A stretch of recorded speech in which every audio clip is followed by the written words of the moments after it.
है। तब तो मुझे दृढ़ भरोसा हो गया कि मेरे ऊपर भगवान की बड़ी कृपा है। वो भगवान करुणा करके मुझे कार्तिक में ब्रजवास देना चाहते हैं। ये मुझे समझ में आया, क्योंकि कार्तिक में दामोदर मास बोलते हैं ना, और आप जानते हैं कि इसमें तो भगवान ने प्रेम की लीलाएं की हैं। भगवान को वो रज्जू से बांधा गया, और वो रज्जू भी फिर कोई गुण की नहीं थी, बल्कि वो प्रेम की एक रस्सी थी।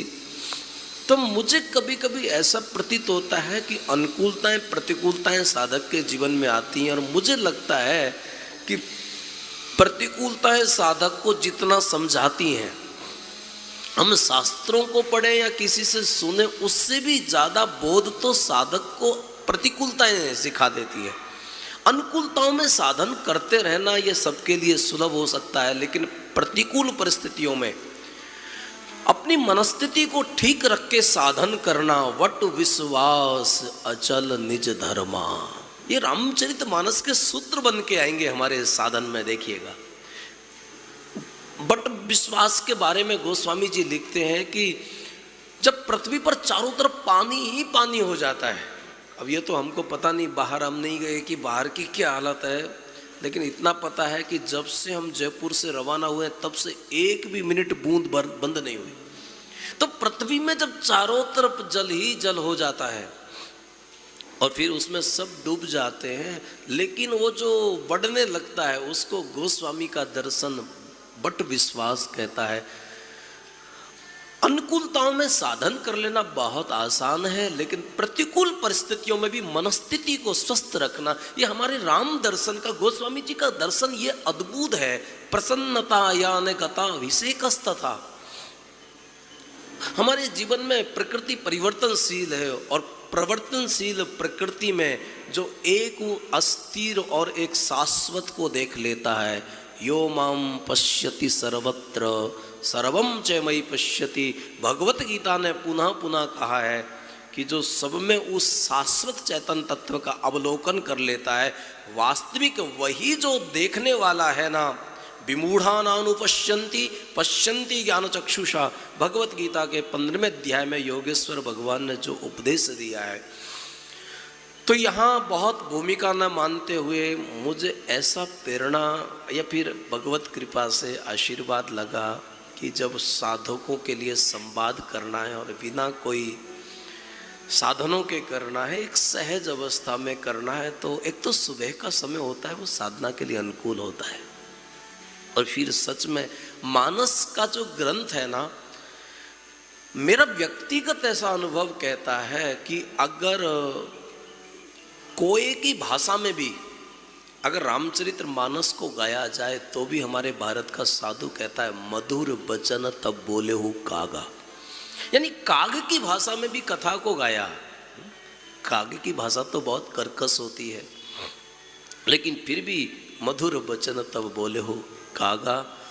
तो ये बुद्ध विश्राम सकल जन रंजनी है, और ये कामधेनु है, ये कल्प वृक्ष है, राम कथा मंदाकिनी है। शर्त गोस्वामी कहते हैं हमारा चित्त चित्रकूट होना चाहिए।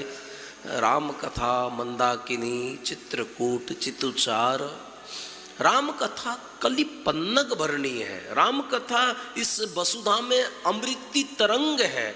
राम कथा के लिए गोस्वामी जी महाराज इतनी उपमाएं देते हैं, और सच में ये मंगल करनी है, कलमल हरणी है। ये जिस दिशा जिस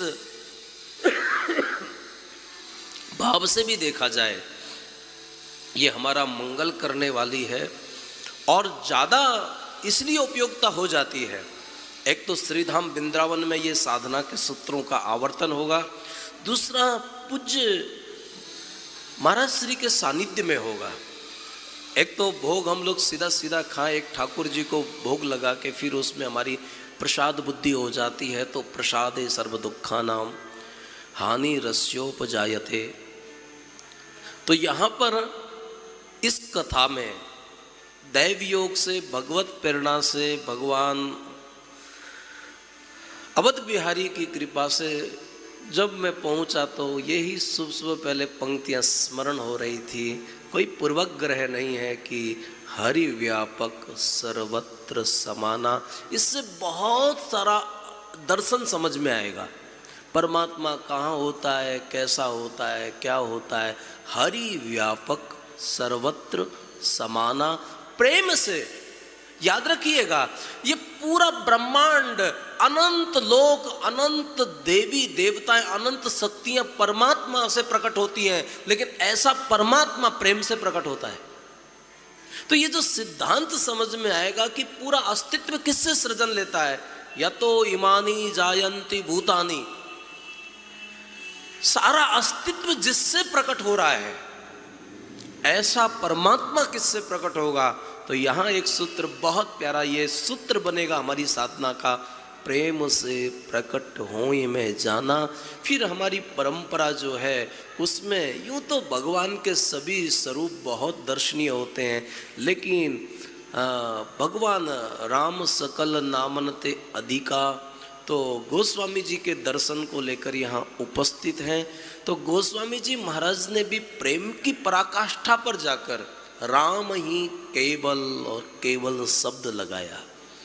तो वहाँ जो शब्द है केवल, राम ही केवल प्रेम प्यारा, जिसको जानना है वो जाने, जिसकी जो अवस्था है वो अपनी स्व अवस्था के अनुसार साधना करे।